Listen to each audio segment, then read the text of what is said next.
नमस्कार दोस्तों, जैसा कि आप स्क्रीन पर देख सकते हैं, राजस्थान के अंदर जूनियर असिस्टेंट यानी कि कनिष्ठ सहायक और क्लर्क ग्रेड 2 यानी कि लिपिक के पद पर वैकेंसी आ चुकी हैं। इसके एप्लीकेशन फॉर्म 15 जनवरी 2026 से शुरू हो चुके हैं और एप्लीकेशन की लास्ट डेट 13 फरवरी 2026 है। टोटल वैकेंसी 10,644 है। दोस्तों, ये वैकेंसी पर्टिकुलर डिपार्टमेंट में डिवाइड होने के साथ शेड्यूल्ड एरिया और नॉन शेड्यूल्ड एरियाज में भी डिवाइड हैं, जिसे आप स्क्रीन पर देख सकते हैं। इसके अलावा आपका ये एग्जाम 5 और 6 जुलाई 2026 को होगा। आइए दोस्तों, आज डिटेल में जानते हैं कि इस पोस्ट के लिए क्वालिफिकेशन क्या मांगी गई है, आपकी एज क्या होनी चाहिए, एग्जाम पैटर्न कैसा होता है और अगर आपका फाइनल सिलेक्शन हो जाता है तो फिर आपकी सैलरी क्या होगी। आइए दोस्तों, सबसे पहले बात करते हैं कि इसमें क्वालिफिकेशन क्या मांगी गई है। दोस्तों, इसमें आपके पास दो चीजें होनी चाहिए। पहली है कि आपने 12th क्लास कंप्लीट की हो और दूसरा है डिप्लोमा। दोस्तों, डिप्लोमा के अंदर आपके पास मल्टीपल ऑप्शंस हैं। अगर आपके पास इनमें से कोई भी एक है और साथ में आपने 12th क्लास कंप्लीट की है तो फिर आप कनिष्ठ सहायक या लिपिक ग्रेड 2 के लिए अप्लाई कर सकते हैं। आइए दोस्तों, अब बात करते हैं कि इसके अंदर कितने टाइप के डिप्लोमा की बात की गई है और आपके पास इनमें से कौन सा डिप्लोमा है। दोस्तों, अगर आपके पास ओ लेवल सर्टिफिकेट है जो डॉयक यानी कि department of electronics and accreditation of computer course द्वारा मान्यता प्राप्त है तो आप इसके लिए अप्लाई कर सकते हैं। अगर आपके पास ये डिप्लोमा नहीं है तो आपके पास कोपा या फिर डीपीसी सर्टिफिकेट होना चाहिए जो नेशनल काउंसिल या फिर स्टेट काउंसिल द्वारा मान्यता प्राप्त हो। अगर आपके पास ये भी नहीं है तो आपके पास किसी भी मान्यता प्राप्त यूनिवर्सिटी से कंप्यूटर साइंस या फिर कंप्यूटर एप्लीकेशन में डिप्लोमा होना चाहिए या फिर आपने कंप्यूटर साइंस या कंप्यूटर एप्लीकेशन से डिग्री की हो, तब भी आप एलिजिबल हैं। अगर ये भी नहीं है तो आपके पास किसी भी मान्यता प्राप्त पॉलिटेक्निक इंस्टीट्यूट से कंप्यूटर साइंस एंड इंजीनियरिंग में डिप्लोमा होना चाहिए। अगर आपके पास ये भी नहीं है तो यहाँ पर आपको एक बहुत आसान ऑप्शन भी दिया जाता है और वो ये है कि आपने 12th क्लास में कंप्यूटर साइंस या कंप्यूटर एप्लीकेशन को एक सब्जेक्ट के रूप में पढ़ा हो, तब भी आप एलिजिबल हैं। अगर आपके पास इनमें से कोई भी सर्टिफिकेट नहीं है तो आपके पास एक आखिरी ऑप्शन है और वो ये है कि आपके पास RSCIT सर्टिफिकेट होना चाहिए। ये certificate Vardhaman Mahavir open university Kota द्वारा दिया जाता है और ये certificate Rajasthan knowledge corporation limited द्वारा मान्यता प्राप्त होता है। दोस्तों, डिप्लोमा के अंदर आपके पास मल्टीपल ऑप्शंस हैं। अगर आपके पास इनमें से कोई भी एक है तो फिर आप कनिष्ठ सहायक या लिपिक ग्रेड 2 के लिए अप्लाई कर सकते हैं। इसके अलावा दोस्तों, अगर आपने 12th क्लास कंप्लीट की हुई है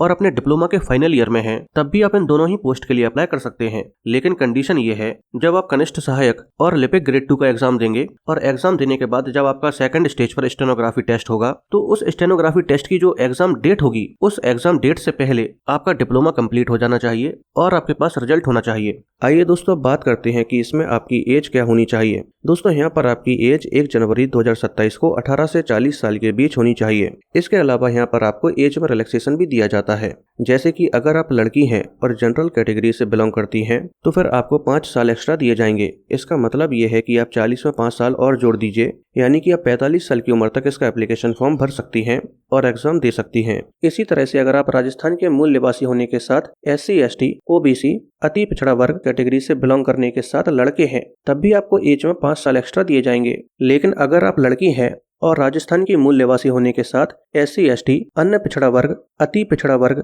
या फिर EWS कैटेगरी से बिलोंग करती हैं तो फिर आपको एज में 10 साल एक्स्ट्रा दिए जाएंगे। इसके अलावा अगर आप विडो या डाइवोर्सी विमेन हैं तो फिर आपके लिए कोई भी अपर एज लिमिट नहीं है।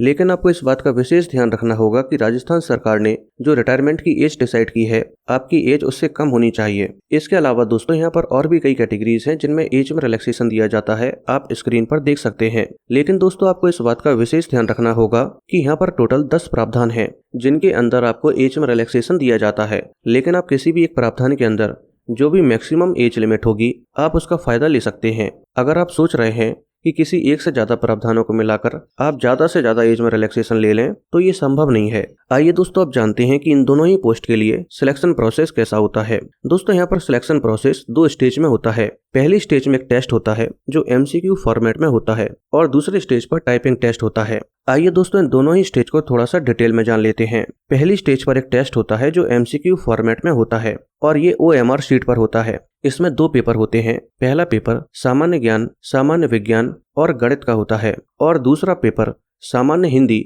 और अंग्रेजी का होता है। इन दोनों ही पेपर में आपको 3-3 घंटे का समय दिया जाता है और दोनों ही पेपर में टोटल नंबर भी 100-100 होते हैं। अगर आप पहली स्टेज पर यानी कि पहले और दूसरे पेपर में 40-40% नंबर ले आते हैं, यानी कि 100 में से 40-40 नंबर ले आते हैं तो फिर आपको सेकंड स्टेज के लिए शॉर्टलिस्ट कर दिया जाएगा। लेकिन अगर आप SC ST कैटेगरी से बिलोंग करते हैं तो आपको 100 में से 35 नंबर तो लाने होंगे, तभी आपको सेकंड स्टेज के लिए शॉर्टलिस्ट किया जाएगा। सेकंड स्टेज पर एक टाइपिंग टेस्ट होता है और ये टाइपिंग टेस्ट हिंदी और इंग्लिश दोनों में होता है।